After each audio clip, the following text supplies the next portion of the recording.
Hay historias que duelen, que incomodan y que hasta parecen imposibles de creer, pero están ahí.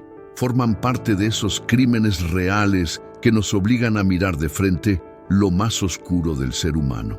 Hoy vamos a sumergirnos en uno de los casos criminales más perturbadores de los últimos años: la vida y la muerte de la pequeña Isabela, una niña cuyo destino fue marcado por la indiferencia y la crueldad de quienes debían protegerla. Desde el primer momento, cada detalle de este caso se siente como un golpe. La violencia silenciosa dentro del hogar, la complicidad que calla, la frialdad de pasear con un cuerpo sin vida en plena calle.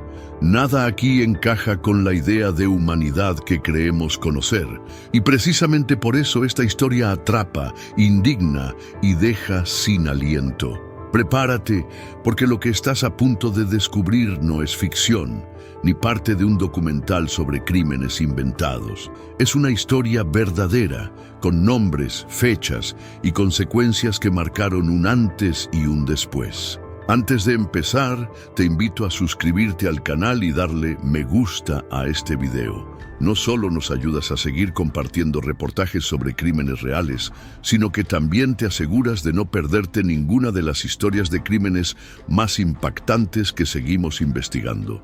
A veces, las historias más perturbadoras comienzan de forma aparentemente común, como cuando dos exnovios se reencuentran en una tarde cualquiera. Chelsea Gleason Mitchell parecía ser solo una joven como tantas otras, con sus sueños, miedos e imperfecciones que todos cargamos en la vida.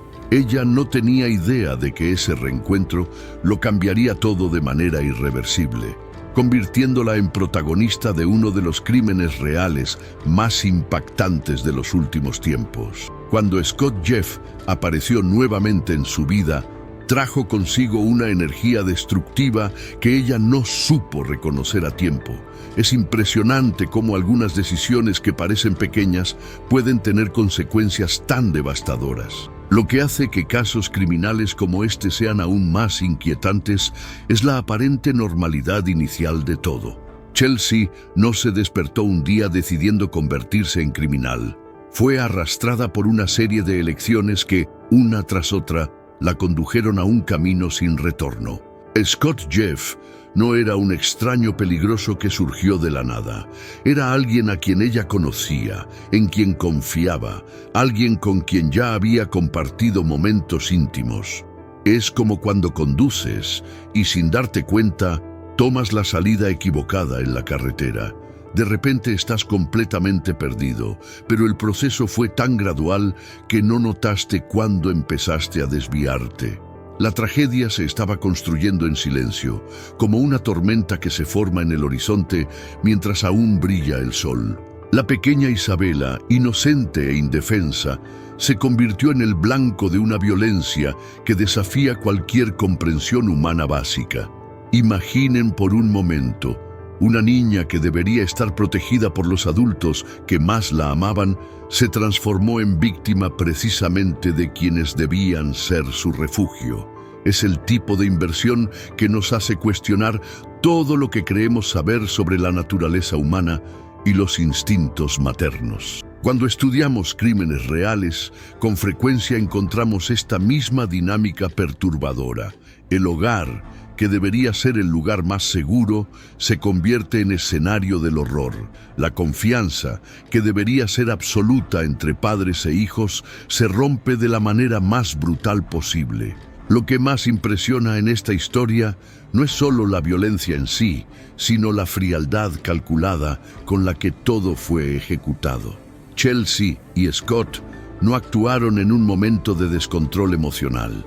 Planearon, ejecutaron y luego intentaron ocultar sus acciones de manera meticulosa.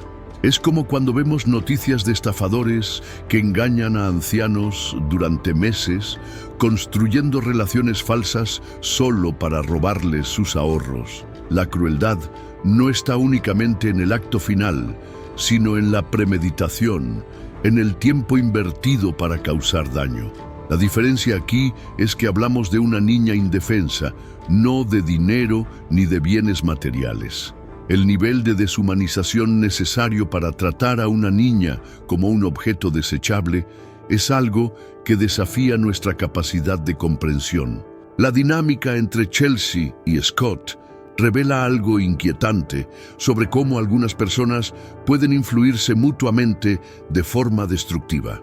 Es como esos casos en los que vemos adolescentes que, solos, nunca cometerían ciertos actos, pero juntos se vuelven capaces de atrocidades inimaginables. Los psicólogos llaman a esto crimen en pareja o folie à deux, cuando dos personas se alimentan mutuamente de sus tendencias más oscuras, creando una dinámica tóxica mayor que la suma de sus partes individuales. Chelsea sola quizá nunca habría llegado a ese punto, así como Scott solo podría haber encontrado otras formas de expresar su violencia.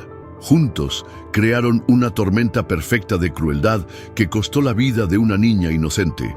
El aspecto más chocante de casos criminales como este es cómo los perpetradores logran mantener una fachada de normalidad. Chelsea y Scott no eran monstruos evidentes. Caminaban por las calles, interactuaban con otras personas, mantenían rutinas que parecían comunes. Es como descubrir que tu vecino simpático que siempre saluda con una sonrisa esconde secretos terribles en su casa. Esto nos obliga a enfrentar una verdad incómoda. El mal no siempre tiene un rostro obvio. A veces se oculta detrás de caras familiares, sonrisas conocidas y rutinas que parecen perfectamente normales. La capacidad humana de compartimentación es a la vez fascinante y aterradora. La transformación de Chelsea, de una joven común a participante activa de un crimen atroz, nos hace cuestionar el libre albedrío frente a la influencia externa. ¿Cuántas de nuestras decisiones son realmente nuestras y cuántas son resultado de las personas que elegimos tener a nuestro lado?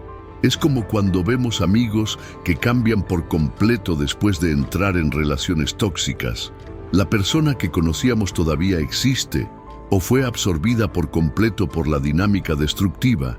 En el caso de Chelsea, esta cuestión se vuelve aún más compleja porque había una vida inocente en juego. Ella tenía la responsabilidad moral y legal de proteger a su hija, pero eligió participar en su destrucción. Es el tipo de traición que va más allá del crimen en sí. Es una traición a la propia esencia de lo que significa ser madre. La historia de Chelsea y Scott también nos recuerda cómo la violencia doméstica puede escalar de formas imprevisibles. Muchos casos criminales comienzan con pequeñas señales de agresión que son ignoradas o minimizadas hasta que es demasiado tarde. Es como cuando vemos pequeñas grietas en una pared. Si no se reparan, eventualmente toda la estructura puede colapsar. La diferencia aquí es que no hablamos de una pared, sino de una vida humana preciosa. Las señales de advertencia probablemente estuvieron presentes mucho antes del desenlace trágico, pero fueron ignoradas o justificadas hasta que la situación se volvió irreversible. Es un recordatorio cruel de que debemos prestar atención a los detalles cuando se trata de la seguridad infantil. El impacto psicológico de crímenes reales como este va mucho más allá de las víctimas directas. Toda la comunidad queda sacudida al descubrir que algo tan horrible ocurrió justo bajo sus narices. Es como cuando un edificio se derrumba en una ciudad. Incluso quienes no fueron afectados directamente sienten el temblor y cuestionan la seguridad de su propia estructura. Los vecinos comienzan a preguntarse qué otros secretos pueden esconderse detrás de puertas cerradas. Los padres se vuelven más vigilantes con sus propios hijos y la sensación de seguridad comunitaria queda permanentemente dañada. El crimen de Chelsea y Scott no destruyó solo una vida, sembró semillas de desconfianza y miedo que seguirán creciendo por mucho tiempo. Cuando analizamos la personalidad de las personas involucradas en casos criminales tan extremos, es tentador buscar señales evidentes de psicopatía o trastornos mentales que lo expliquen todo. Pero la realidad es más compleja y aterradora. Muchas veces, los perpetradores son personas aparentemente normales que tomaron decisiones progresivamente peores hasta llegar a un punto sin retorno. Es como alguien que empieza apostando pequeñas cantidades y gradualmente pierde todo lo que tiene. Cada apuesta parece justificable en el momento, pero el resultado final es devastador. Chelsea probablemente no se despertó un día decidiendo hacerle daño a su hija. Fue tomando decisiones pequeñas y aparentemente insignificantes que la llevaron por un camino cada vez más oscuro, hasta que ya no había regreso. Las imágenes captadas por las cámaras de seguridad revelaron una escena que desafía cualquier lógica humana normal. Chelsea y Scott caminando tranquilamente por las calles, empujando un cochecito de bebé como cualquier pareja común lo haría en un día soleado.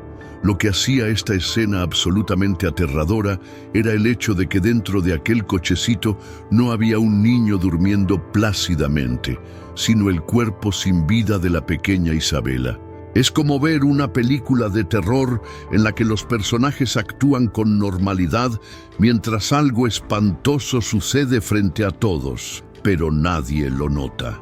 La naturalidad con la que se comportaban frente a las cámaras muestra un nivel de disociación de la realidad que rara vez vemos incluso en los casos criminales más perturbadores. La tecnología moderna nos permite ser testigos silenciosos de momentos que, de otra forma, permanecerían ocultos para siempre.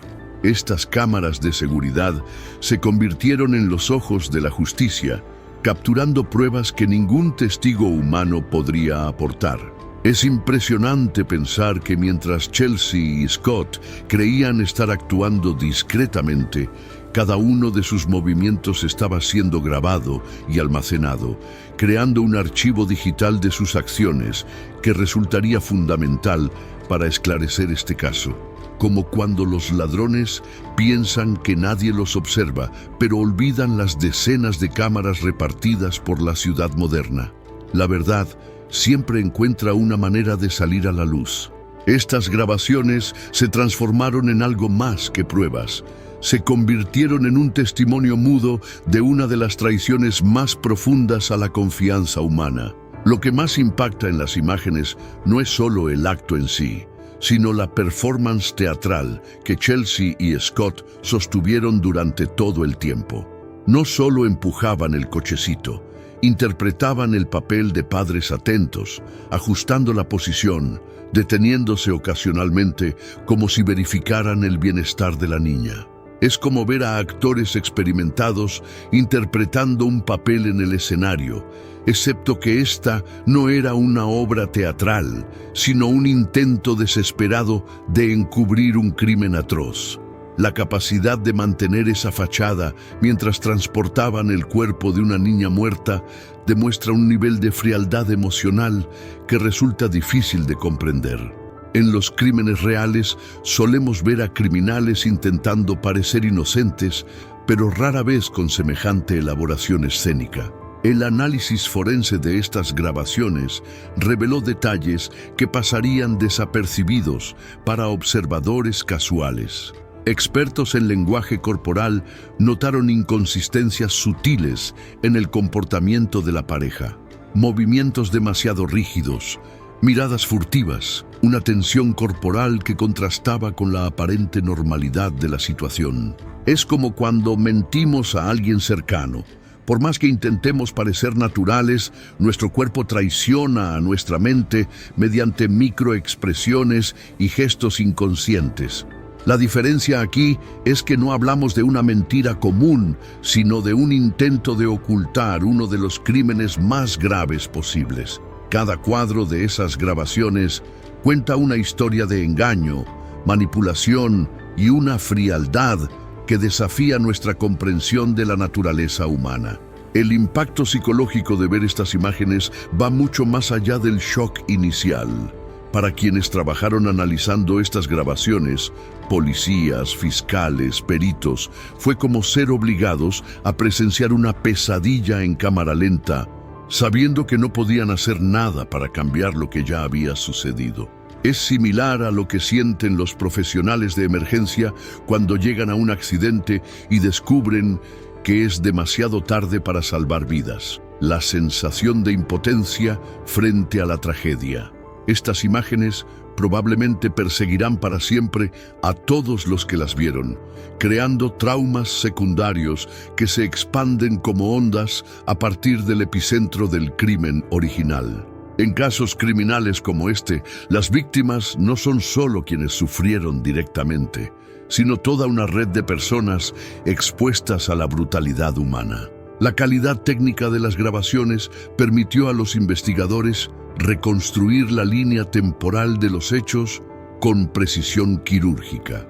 Cada marca de tiempo, cada ángulo de cámara, cada movimiento captado se convirtió en una pieza crucial del rompecabezas de esta investigación.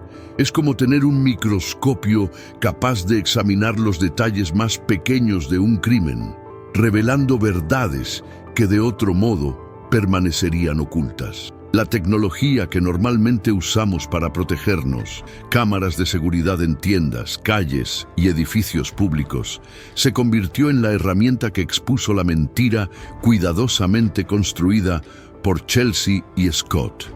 Irónicamente, la misma sociedad de vigilancia que tantas veces criticamos por invadir nuestra privacidad se convirtió en el instrumento de la justicia en este caso. El comportamiento de la pareja frente a las cámaras también revela algo inquietante sobre cómo algunos criminales subestiman el sistema de seguridad moderno. Actuaron como si todavía viviéramos en una época en la que los crímenes podían cometerse sin dejar rastros digitales, ignorando por completo la realidad de que vivimos en una sociedad donde prácticamente cada esquina tiene ojos electrónicos observando. Es como intentar ocultar algo en un mundo de cristal, una imposibilidad obvia para cualquiera que piense con claridad. Pero los criminales rara vez piensan con claridad, especialmente cuando están bajo una presión extrema, intentando cubrir actos desesperados. La arrogancia o el desespero que los llevó a creer que podían simplemente hacer desaparecer las pruebas de su crimen muestra una desconexión fundamental con la realidad moderna. La frialdad demostrada en las grabaciones contrasta drásticamente con cualquier reacción emocional normal que esperaríamos de padres en duelo. En situaciones normales, padres que pierden a un hijo quedan devastados, incapaces de funcionar con normalidad, mucho menos de salir a pasear como si nada hubiera pasado. Es como comparar la reacción de alguien que perdió a un ser querido con alguien que sale a hacer compras un sábado por la tarde. La diferencia es abismal e inconfundible. Esta discrepancia emocional se convirtió en una de las pruebas más contundentes contra ellos, mostrando no solo que sabían exactamente lo que había sucedido, sino que eran directamente responsables de la tragedia. En los crímenes reales, muchas veces son estas inconsistencias conductuales las que terminan delatando a los culpables. El aspecto más perturbador de estas grabaciones quizás sea cómo documentan la banalización del mal. Chelsea y Scott transformaron el transporte del cuerpo de una niña muerta en una actividad rutinaria, casi mundana. Se detuvieron a comprar cosas, saludaron a conocidos, interactuaron con el mundo como si fueran solo una pareja más, disfrutando de un día común. Es como cuando leemos sobre genocidios en la historia y nos sorprende cómo los perpetradores de atrocidades podían mantener vidas aparentemente normales mientras cometían crímenes horribles. La capacidad humana de compartimentar puede usarse tanto para el bien como para el mal, y en este caso se utilizó para perpetuar una de las traiciones más profundas a la confianza y al amor parental. Las cámaras no solo captaron un crimen, sino un retrato aterradoramente claro de la banalidad del mal en acción. Estas imágenes se convirtieron en algo más que pruebas en un tribunal. Se transformaron en un documento histórico sobre cómo la maldad puede ocultarse tras fachadas de normalidad. para estudiantes de criminología, psicólogos forenses y cualquier persona interesada en entender los aspectos más oscuros de la naturaleza humana. Estas grabaciones ofrecen perspectivas únicas sobre cómo algunas personas pueden desconectar por completo sus acciones de sus consecuencias morales. Es como tener acceso a los bastidores de una representación en la que los actores olvidaron que aún estaban siendo filmados, revelando sus verdaderas personalidades detrás de las máscaras que eligieron usar. La tecnología, sin proponérselo, nos dio una ventana al alma humana en su estado más corrompido, y lo que vemos a través de esa ventana desafía todo lo que quisiéramos creer sobre nuestra especie. La historia de Chelsea Gleason Mitchell comenzó de forma aparentemente común en las tranquilas tierras de Bedfordshire, donde creció en una familia de recursos modestos, pero que aparentemente ofrecía lo básico necesario para que una niña se desarrollara.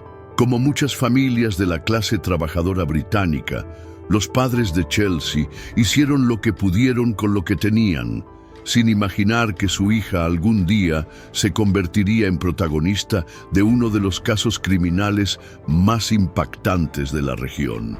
Es fascinante cómo algunas personas crecen en entornos similares y siguen caminos completamente diferentes. Mientras unos superan sus limitaciones y prosperan, otros parecen ser consumidos por sus propias circunstancias. La infancia de Chelsea no estuvo marcada por traumas evidentes ni por abusos extremos, lo que hace que su transformación posterior resulte aún más intrigante desde el punto de vista psicológico.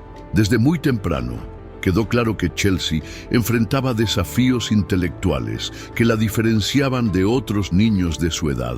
No hablamos necesariamente de discapacidades severas, sino de limitaciones cognitivas que hacían que el aprendizaje fuera más difícil y la toma de decisiones más compleja. Es como ver a una persona intentando resolver un rompecabezas que a nosotros nos parece simple, pero que para ella representa un reto monumental. La frustración y el sentimiento de inadecuación pueden acumularse a lo largo de los años. Los especialistas en desarrollo infantil saben que los niños con estas dificultades necesitan apoyo adicional y comprensión, pues son más vulnerables a influencias negativas y a la manipulación. Lamentablemente, ese apoyo no siempre está disponible o se reconoce a tiempo. Chelsea creció navegando el mundo con herramientas cognitivas limitadas, lo que inevitablemente afectó su capacidad de evaluar situaciones y personas peligrosas. A pesar de sus limitaciones, Chelsea encontró un espacio donde se sentía competente y valorada, trabajando como asistente en una guardería local. Allí descubrió una conexión genuina con los niños a los que cuidaba, mostrando paciencia, cariño y dedicación que sorprendían incluso a sus supervisores. Es como cuando alguien que lucha en muchas áreas de la vida finalmente encuentra aquello que se le da de manera natural. Para Chelsea, cuidar niños parecía ser su verdadera vocación. Los pequeños respondían positivamente a su presencia, y ella se sentía orgullosa de poder calmarlos cuando lloraban o hacerlos reír cuando estaban tristes. Ese trabajo le daba un sentido de propósito y autoestima que había faltado en otras áreas de su vida. Irónicamente, la misma persona que mostraba tanto cuidado por niños ajenos más tarde fracasaría de manera catastrófica en proteger a su propia hija. El ambiente laboral en la guardería también le proporcionaba a Chelsea la estructura y la rutina que aparentemente necesitaba para desenvolverse bien. Sus supervisores relataban que era puntual, responsable y genuinamente preocupada por el bienestar de los niños a su cargo. Es similar a lo que ocurre con muchas personas que tienen dificultades de aprendizaje. Suelen florecer en entornos estructurados donde las expectativas son claras y el feedback es constante. La guardería ofrecía exactamente eso. Reglas claras, supervisión permanente y un propósito definido que ella podía entender y abrazar. Cuando estudiamos crímenes reales, frecuentemente encontramos esta dicotomía perturbadora. Personas capaces de demostrar cuidado y compasión en ciertas circunstancias, pero que fallan por completo cuando esa estructura externa desaparece. Chelsea funcionaba bien con orientación y límites definidos, pero luchaba cuando debía tomar decisiones independientes, especialmente en lo referente a relaciones personales. La transición de la adolescencia a la vida adulta fue particularmente desafiante para Chelsea, como ocurre con muchas personas con limitaciones cognitivas. Sin la estructura de la escuela o la supervisión constante de los padres, tuvo que enfrentarse al mundo adulto con herramientas inadecuadas para evaluar riesgos y tomar decisiones complejas. Es como dar las llaves de un coche a alguien que solo aprendió a andar en bicicleta. En teoría, entiende el concepto de transporte, pero no posee las habilidades necesarias para manejar algo tan complejo y potencialmente peligroso. Chelsea empezó a tomar decisiones sobre relaciones, trabajo y estilo de vida sin la capacidad plena de prever las consecuencias de sus elecciones. Esta vulnerabilidad la convertiría en un blanco fácil para personas manipuladoras que supieran explotar sus limitaciones cognitivas para fines destructivos. El papel de asistente de guardería también expuso a Chelsea a distintos tipos de familias y dinámicas parentales, algunas sanas y otras problemáticas. Observó cómo algunos padres eran cariñosos y protectores, mientras otros parecían desinteresados o incluso hostiles con sus propios hijos. Esta exposición creó en ella una comprensión distorsionada de lo que constituye el cuidado parental normal, especialmente considerando su limitada capacidad de análisis crítico. Es como alguien que aprende sobre relaciones únicamente viendo telenovelas. Puede desarrollar expectativas irreales sobre cómo deberían comportarse las personas. Chelsea interiorizó algunas de esas observaciones de manera problemática, sin lograr distinguir entre disciplina apropiada y abuso, entre amor exigente y negligencia. Esta confusión conceptual sobre la parentalidad se manifestaría de forma trágica más adelante en su propia experiencia como madre. La personalidad de Chelsea durante esos años formativos estaba marcada por una necesidad desesperada de aprobación y aceptación. Como muchas personas con desafíos cognitivos, a menudo se sentía una extraña, luchando por encajar en grupos sociales donde se percibía intelectualmente inferior. Esta necesidad de pertenencia la hacía particularmente susceptible a quienes le ofrecieran atención y aceptación, aun cuando esas personas tuvieran motivaciones cuestionables. Es similar a lo que los psicólogos observan en víctimas de manipulación emocional. A menudo sacrifican su juicio crítico a cambio de validación social. Chelsea desarrolló un patrón de apego hacia cualquiera que mostrara interés en ella, sin importar cuán tóxicas o destructivas fueran esas personas. Este patrón de conducta la predisponía a relaciones problemáticas que explotarían sus vulnerabilidades. El contraste entre la Chelsea profesional, competente, cariñosa, confiable, y la Chelsea personal, insegura, necesitada, fácilmente influenciable, creó una disonancia que nunca logró resolver completamente. En el trabajo tenía un rol definido y expectativas claras. En su vida personal estaba constantemente a la deriva, buscando a alguien que le dijera quién ser y cómo actuar. Era como tener dos personalidades completamente diferentes coexistiendo en la misma persona. Una versión funcional y otra disfuncional, dependiendo del contexto. Esta división interna la hacía especialmente vulnerable a parejas que prometieran llenar el vacío emocional que sentía, incluso cuando esos compañeros eran fundamentalmente destructivos. En casos criminales que involucran a personas con limitaciones cognitivas, vemos con frecuencia esta misma dinámica. Competencia en ciertos aspectos de la vida coexistiendo con extrema vulnerabilidad en otros. Los años de formación de Chelsea en Bedfordshire construyeron una base frágil sobre la cual intentaría levantar su vida adulta.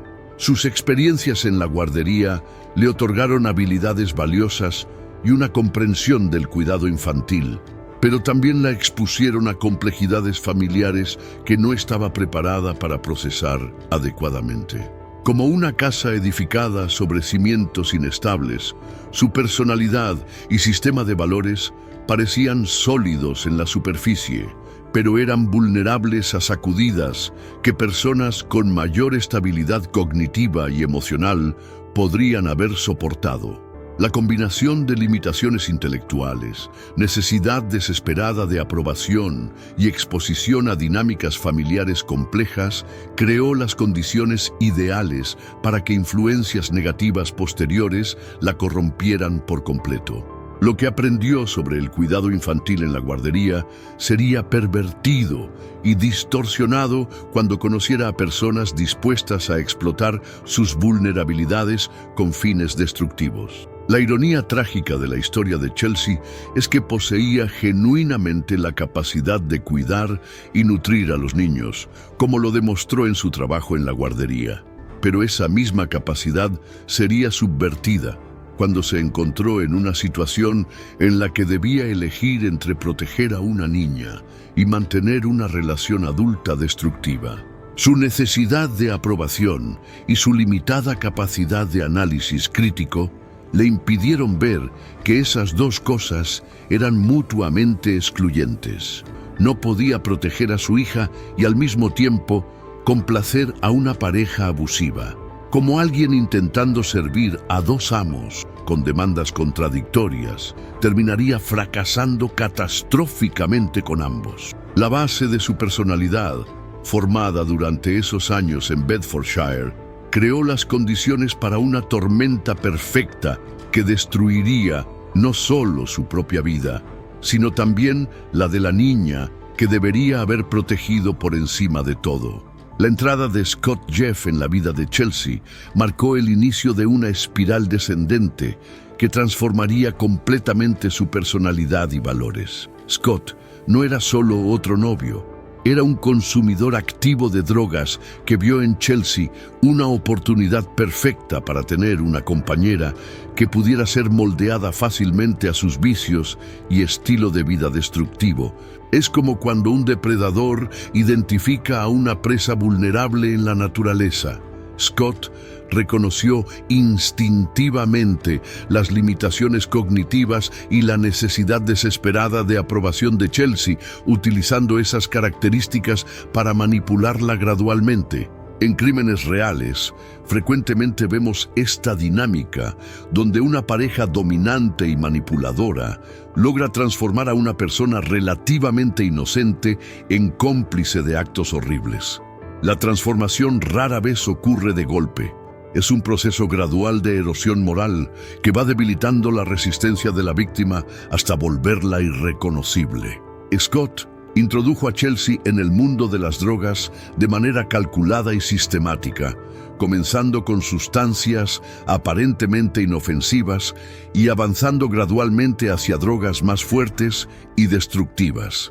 Como un vendedor experimentado que sabe exactamente cómo conquistar a un cliente renuente, probablemente le presentó el consumo de drogas como algo divertido, liberador, una forma de escapar de los problemas cotidianos. Para Chelsea, que siempre se había sentido inadecuada y fuera de lugar, las drogas ofrecieron una fuga temporal de sus inseguridades y limitaciones. Es similar a lo que ocurre cuando personas vulnerables caen en esquemas piramidales. Son atraídas por promesas de transformación y pertenencia, sin darse cuenta de que están siendo explotadas. Lo que comenzó como una experimentación recreativa rápidamente se convirtió en dependencia, alterando la química cerebral de Chelsea y comprometiendo aún más su ya limitada capacidad de juicio. La dependencia química creó una nueva dinámica de poder en la relación, donde Chelsea se volvió completamente dependiente de Scott, no solo emocionalmente, sino también para obtener las sustancias que ahora necesitaba para funcionar. Esta dependencia múltiple, emocional, física y química, creó una prisión psicológica de la cual no podía escapar incluso cuando lo deseaba. Es como estar atrapado en una telaraña donde cada intento de liberarse solo aumenta el enredo. Scott utilizó esta dependencia para ejercer un control total sobre Chelsea, sabiendo que ella haría prácticamente cualquier cosa para mantener el acceso a las drogas y evitar el sufrimiento de la abstinencia. En casos criminales que involucran dependencia química, vemos con frecuencia cómo las drogas no son solo un problema en sí, sino también una herramienta de control que permite a personas manipuladoras ejercer poder absoluto sobre sus víctimas. El periodo de relación con Thomas Wildon representó un destello de esperanza y estabilidad en la caótica vida de Chelsea. Thomas ofreció algo que Scott jamás podría dar: una relación basada en el respeto mutuo, el cuidado genuino y la promesa de una vida mejor. Con Thomas, Chelsea logró alejarse temporalmente de las drogas y redescubrir aspectos más saludables de su personalidad. Es como cuando una persona que se hunde logra aferrarse a un salvavidas. Por un momento parece posible que pueda salvarse y volver a la superficie. La gestación y el nacimiento de Isabela durante este periodo representaron no solo la creación de una nueva vida, sino también una oportunidad para que Chelsea se reinventara como madre y construyera una identidad más positiva. La separación de Thomas marcó un punto de inflexión trágico en la vida de Chelsea, al eliminar la única influencia estabilizadora que había conocido en años. Sin la estructura y el apoyo que Thomas le brindaba, se encontró sola con una niña pequeña y sin los recursos emocionales o prácticos necesarios para enfrentar las responsabilidades de la maternidad. Es como retirar los andamios de un edificio antes de que la estructura esté lista para sostenerse sola. El colapso se vuelve casi inevitable. La soledad, el estrés financiero y la presión de cuidar a Isabela sola crearon las condiciones perfectas para que Scott reapareciera en su vida, ofreciendo lo que parecía ser apoyo y compañía. Chelsea, desesperada por cualquier forma de ayuda y compañía, no logró reconocer que estaba permitiendo que un depredador se acercara a su hija vulnerable. El regreso de Scott a la vida de Chelsea fue como invitar nuevamente a un virus, a un organismo que había comenzado a sanar. Trajo consigo no solo las drogas y la inestabilidad que habían caracterizado su relación anterior, sino también un resentimiento madurado por la pérdida de control que había experimentado durante la ausencia. Esta vez, no estaba interesado solo en tener a Chelsea como pareja, quería dominación total sobre ella y sobre su hija.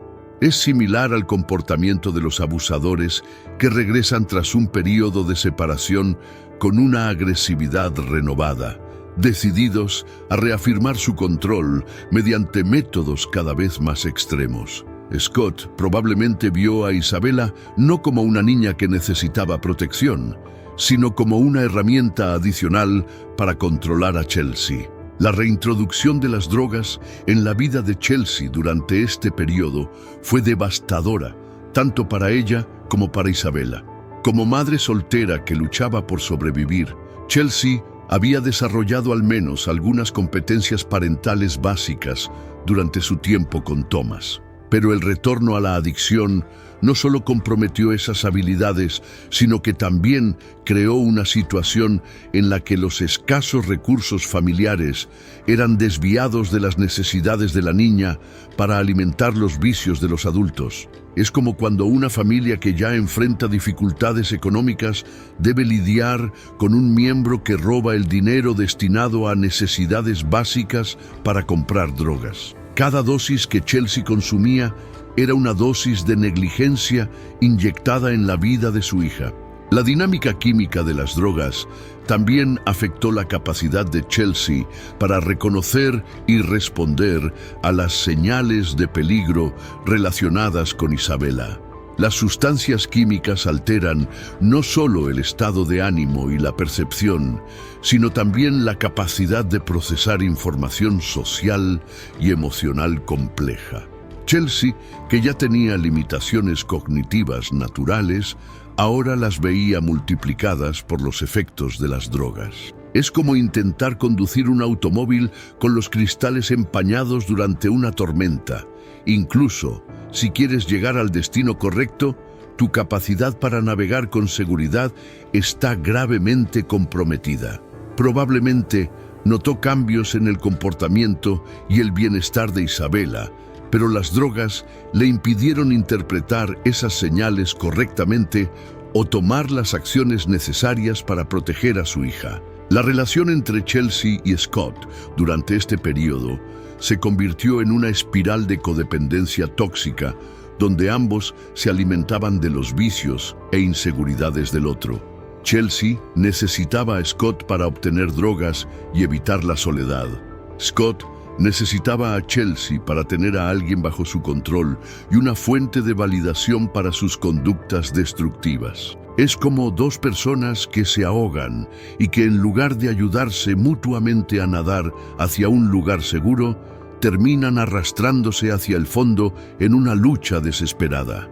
Isabela se convirtió en una víctima silenciosa de esta dinámica, una presencia incómoda que interfería con la obsesión que ambos tenían por sus adicciones y necesidades emocionales distorsionadas. Para los niños que crecen en hogares donde los adultos son dependientes químicos, la negligencia suele ser el primer paso de un continuo de abuso que puede escalar hacia la violencia física. El periodo de reconstrucción de la relación entre Chelsea y Scott estuvo marcado por una escalada gradual de toxicidad y violencia que eventualmente engulliría por completo a la pequeña Isabela. Como una tormenta que se forma lentamente en el océano antes de convertirse en un huracán devastador, los patrones destructivos se intensificaron hasta que la situación se volvió completamente insostenible y peligrosa para todos los involucrados. Chelsea había perdido no solo su sobriedad, sino también su brújula moral, su capacidad de juicio y, más trágicamente, sus instintos protectores como madre. Lo que comenzó como una búsqueda desesperada de compañía y aceptación se transformó en una situación en la que se vería obligada a elegir entre proteger a su hija o mantener su relación destructiva. Esa elección definiría no solo su propio destino, sino también sellaría el trágico destino de una niña inocente que dependía completamente de ella para sobrevivir. Los 36 días que precedieron a la muerte de Isabela representan uno de los periodos más oscuros y perturbadores en casos criminales recientes, donde una niña indefensa fue sometida a un régimen sistemático de abuso físico y psicológico que escaló gradualmente hasta su muerte. Scott Jeff no comenzó con la violencia máxima.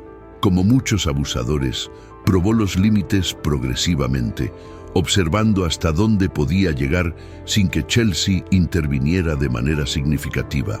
Es como cuando un depredador pone a prueba la resistencia de su presa antes del ataque final. Cada acto de violencia que no fue impedido se convirtió en un permiso implícito para intensificar el abuso.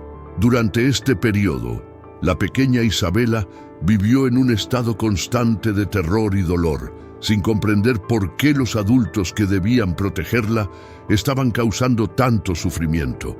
La cronología de estos 36 días se lee como un manual de horror sobre cómo la violencia doméstica puede escalar cuando no hay intervención externa ni protección adecuada.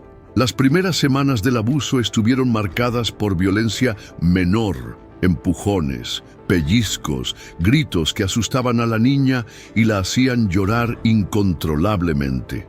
Scott justificaba estas acciones como disciplina, manipulando a Chelsea para aceptar que Isabela estaba siendo difícil y necesitaba ser corregida. Es similar a cómo los abusadores domésticos comienzan con violencia psicológica antes de escalar hacia la agresión física. normalizan gradualmente comportamientos inaceptables hasta que la víctima pierde la perspectiva de lo que es normal y saludable. Chelsea, ya comprometida por las drogas y su dependencia emocional de Scott, fue convencida gradualmente de que estos actos eran necesarios para educar a su hija. Cada día que pasaba sin que ella protegiera efectivamente a Isabella, Scott lo interpretaba como una aprobación tácita para intensificar la violencia. En crímenes reales que involucran abuso infantil, frecuentemente vemos esta progresión donde pequeños actos de violencia se convierten en trampolines hacia atrocidades cada vez mayores. A medida que pasaban los días, la violencia física contra Isabella se intensificó dramáticamente, resultando en fracturas óseas que causaban un dolor insoportable a la pequeña. Los huesos rotos en los niños son particularmente dolorosos porque sus estructuras esqueléticas aún están en desarrollo y son más sensibles al trauma. Scott ya no se conformaba con violencia superficial. Estaba infligiendo daños que podían tener consecuencias permanentes en el desarrollo físico de Isabella. Es como cuando los vándalos pasan de rayar autos a destruirlos completamente. La escalada muestra una pérdida progresiva de cualquier freno o empatía básica. Las múltiples fracturas indican que la violencia no fue un incidente aislado, sino un patrón repetido de abuso que ocurría regularmente, probablemente a diario. Chelsea fue testigo de estas lesiones graves y aún así no buscó ayuda médica ni apartó a Isabella de la situación de peligro. Los moretones que cubrían el pequeño cuerpo de Isabella contaban una historia visual del horror que vivía diariamente. Los diferentes estadios de cicatrización de los moretones revelan que la violencia era constante y sistemática. Mientras algunas heridas comenzaban a sanar, nuevas eran infligidas de manera regular. Es como analizar capas geológicas donde cada estrato cuenta una historia diferente, excepto que aquí cada marca en el cuerpo de Isabella representaba un momento de dolor y terror que una niña inocente jamás debería experimentar.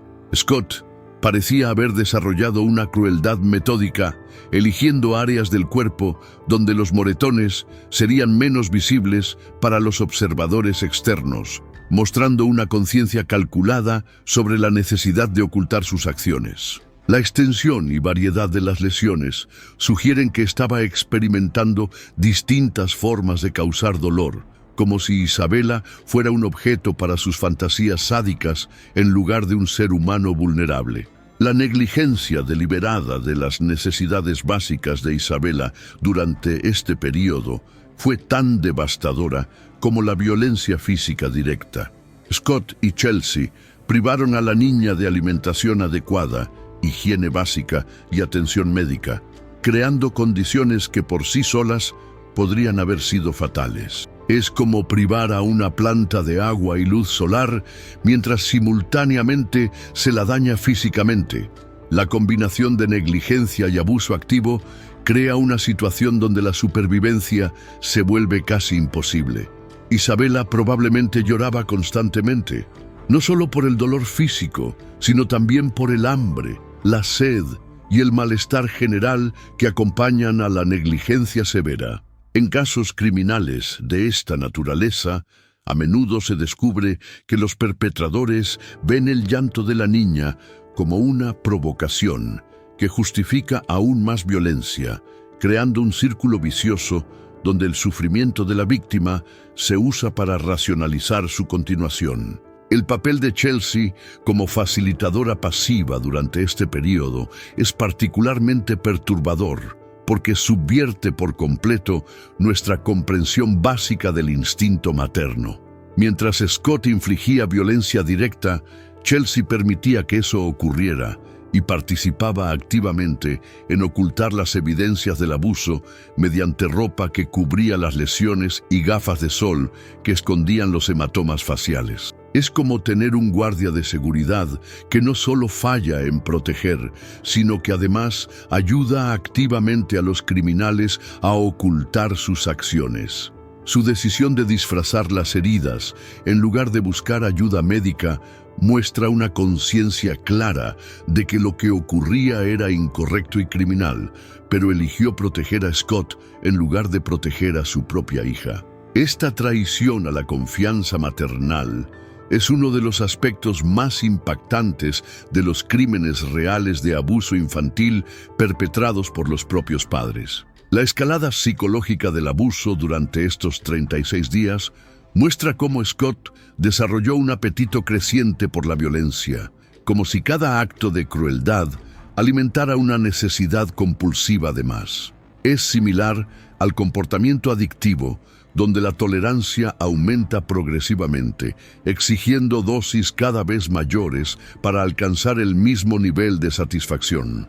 Scott parecía estar experimentando distintas formas de causar sufrimiento, no solo físico, sino también emocional, aterrorizando a Isabela de maneras que maximizaban su miedo y desesperación. La naturaleza sistemática de la violencia sugiere premeditación. No estaba perdiendo el control en momentos de ira, sino planeando y ejecutando deliberadamente actos de crueldad.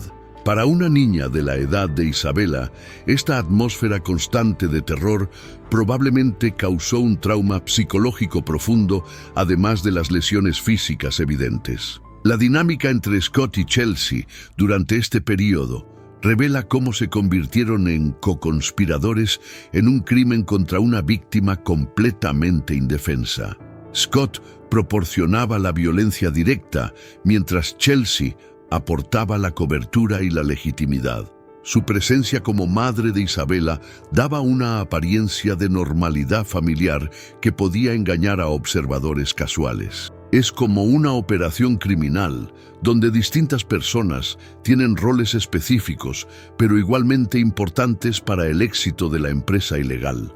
La división de responsabilidades permitió que ambos se sintieran menos culpables individualmente.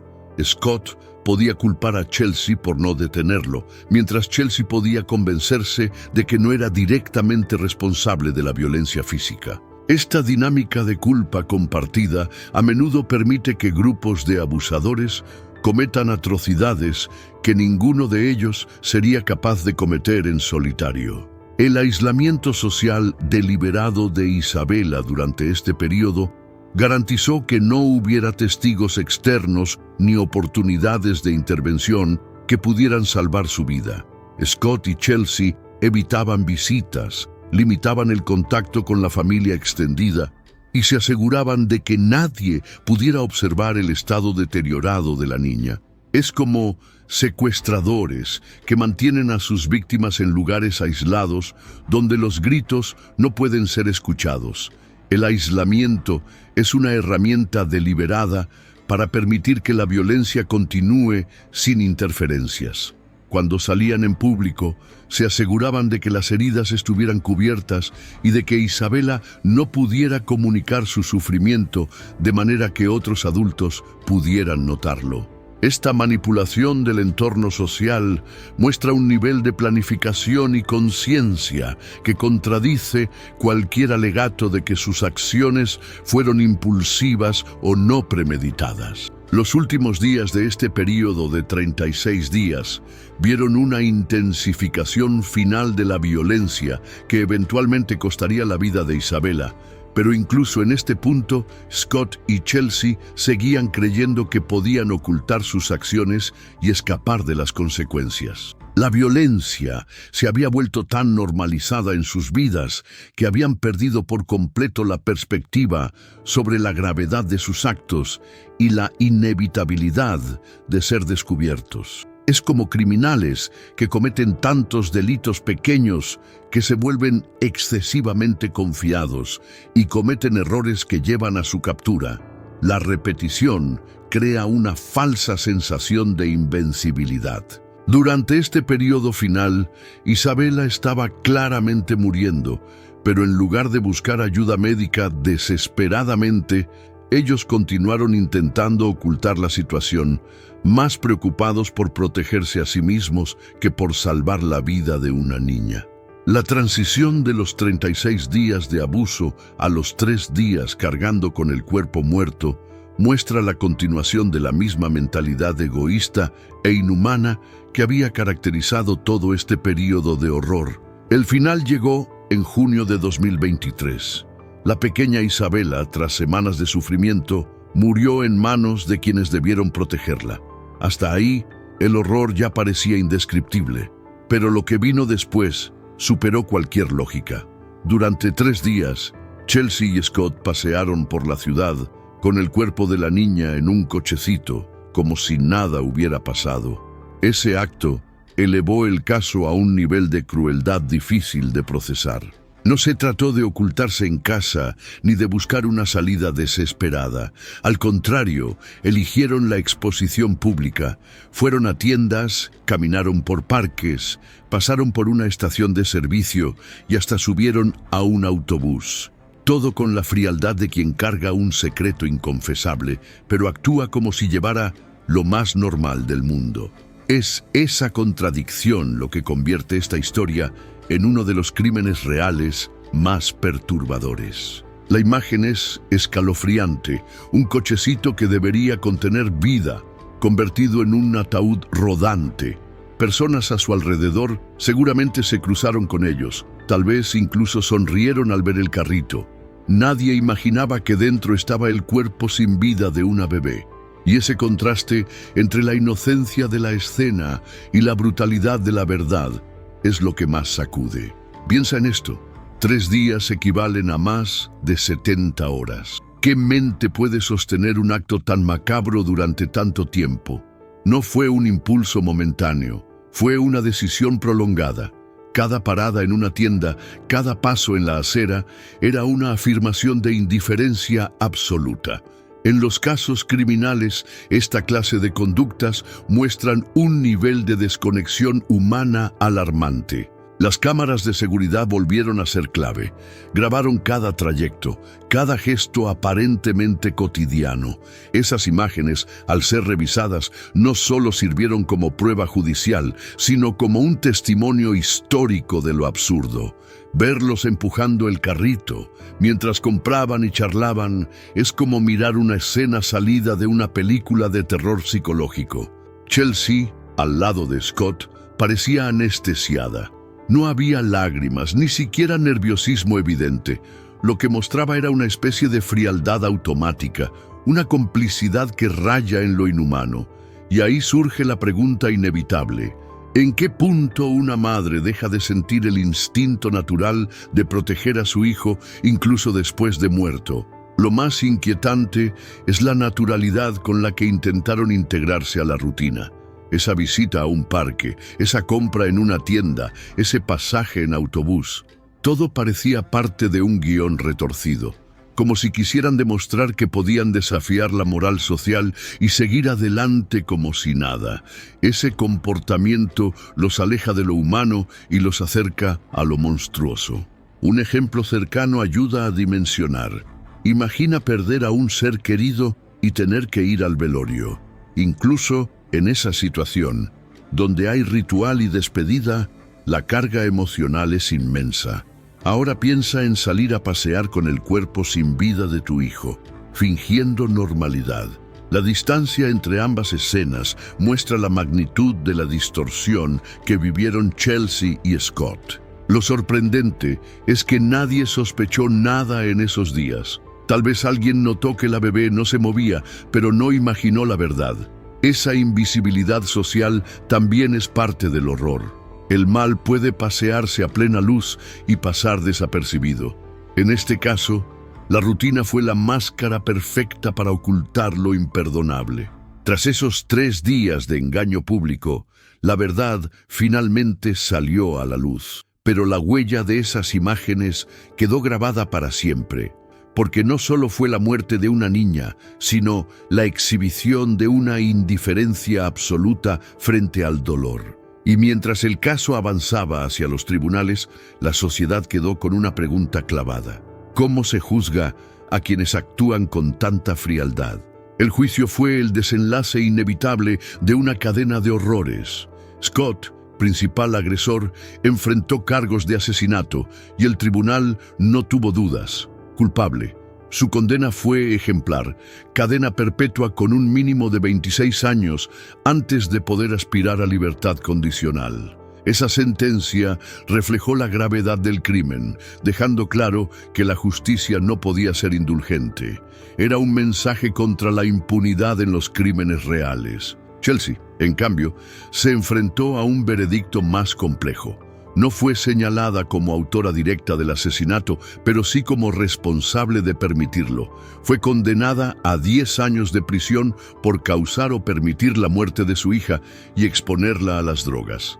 Para muchos, ese castigo parecía insuficiente frente al dolor causado. Sin embargo, la justicia la catalogó más como cómplice pasiva que como ejecutora. El tribunal se convirtió en escenario de un dilema moral. ¿Cómo medir la culpa de una madre que no evitó la tragedia?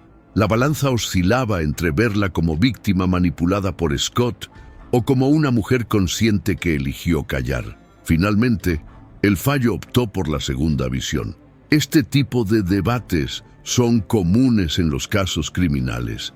¿Hasta dónde llega la responsabilidad compartida?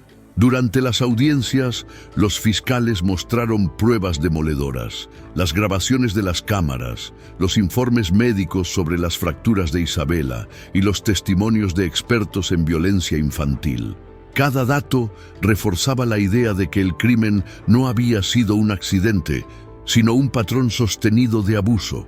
Y ese cúmulo de evidencias hizo que el jurado no dudara demasiado en su veredicto. Scott escuchó su condena con el mismo aire frío que mostró durante todo el proceso. No hubo lágrimas ni arrepentimiento. Esa actitud fue interpretada como señal de su peligrosidad. En el mundo de los crímenes reales, esta clase de perfiles refuerza la percepción de monstruosidad, individuos capaces de destruir sin mostrar remordimiento alguno. Chelsea, en cambio, sí mostró gestos de derrumbe. Lloraba, bajaba la cabeza, intentaba justificar sus silencios, pero las lágrimas no borraron la verdad. Había elegido proteger a Scott por encima de su hija. El tribunal reconoció su sufrimiento, pero no lo consideró excusa, y por eso la sentencia de 10 años se convirtió en la última página de su rol como madre. En diciembre de 2024, la sociedad inglesa recibió la noticia de las condenas. Para algunos fue un alivio, para otros quedó un sabor amargo. Había justicia, sí, pero también una sensación de vacío, porque nada devolvería la vida de Isabela. Así ocurre en muchos casos criminales. El castigo repara una parte, pero nunca sana del todo la herida colectiva. Chelsea intentó apelar su sentencia en marzo de 2025.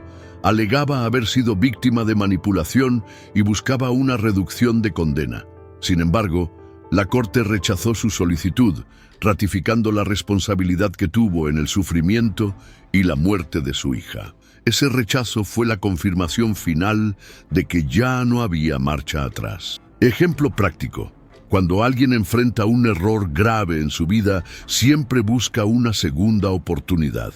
Un estudiante que repite curso, un trabajador que se equivoca en su empleo, todos apelan al «déjame intentarlo otra vez». En los tribunales, esa lógica no siempre aplica.